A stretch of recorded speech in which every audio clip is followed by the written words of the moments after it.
আমাদের আগামী কালকের কর্মসূচি বিকাল 3:30টা থেকে বাংলাদেশের প্রতিটি আনাচে কানাচে, প্রতিটি রাজপথে, প্রতিটি রেল লাইনে শিক্ষার্থীরা বাংলা ব্লকেট কর্মসূচি অব্যাহত রাখবে। অতি দ্রুত সময়ের মধ্যে আমাদের দাবিটি মেনে নিন, যাতে আমরা পড়ার টেবিলে ফিরে যেতে পারি।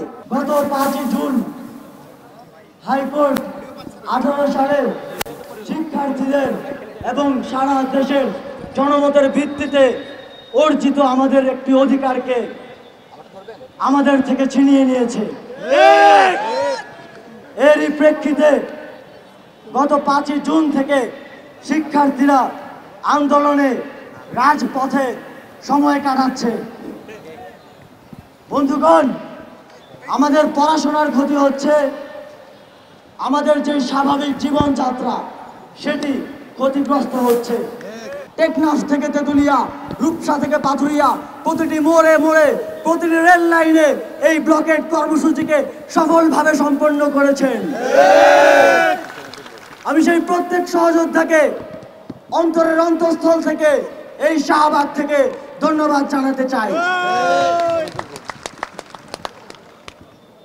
বন্ধুগণ, আমাদের এই বাংলা ব্লকেট কর্মসূচিকে জনদুর্ভোগের কারণ হিসেবে অনেকেই উল্লেখ করতে চান, কিন্তু আমরা বলতে চাই এটি একটি অভিনব জনমত প্রতিষ্ঠার কর্মসূচি।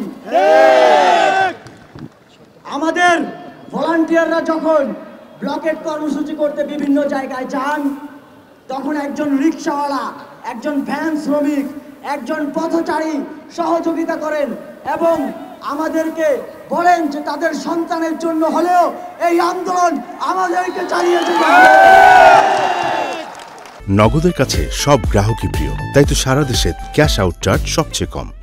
ছাত্রদেরকে অনেক সময় স্বার্থপর হিসেবে বলা হয়, আমাদেরকে অনেকে বলার চেষ্টা করেন যে ছাত্ররা যখন তাদের স্বার্থের প্রশ্ন আসে তখনই শুধু কথা বলে।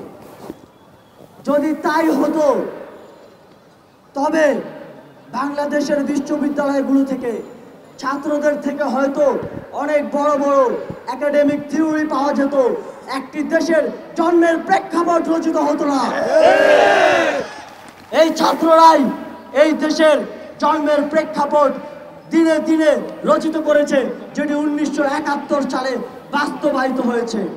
আমাদের আগামী কালকের কর্মসূচি বিকাল 3:30টা থেকে বাংলাদেশের প্রতিটি আনাচে কানাচে, প্রতিটি রাজপথে, প্রতিটি রেল লাইনে শিক্ষার্থীরা বাংলা ব্লকেট কর্মসূচি অব্যাহত রাখবে। বিকাল 3:30টায় ঢাকা বিশ্ববিদ্যালয়ে কেন্দ্রীয় লাইব্রেরির সামনে থেকে আমরা আমাদের ব্লকেট কর্মসূচি শুরু করব এবং সারা দেশে শিক্ষার্থীরা তাদের নিকটস্থ গুরুত্বপূর্ণ পয়েন্টগুলোতে ব্লকেট কর্মসূচি সফলভাবে পালন করবে।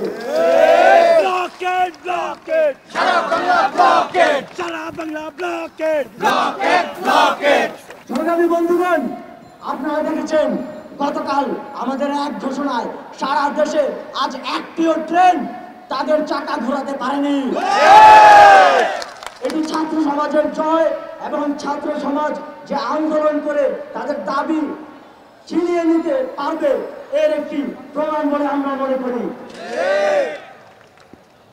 আমরা নির্বাহী বিভাগকে বলতে চাই, অতি দ্রুত সময়ের মধ্যে আমাদের দাবিটি মেনে নিন, যাতে আমরা পড়ার টেবিলে ফিরে যেতে পারি, যাতে এই রৌদ্র খরতাপে আমাদেরকে পুড়তে না হয় এবং তথাকথিত জনদুর্ভোগেরও সৃষ্টি না হয়।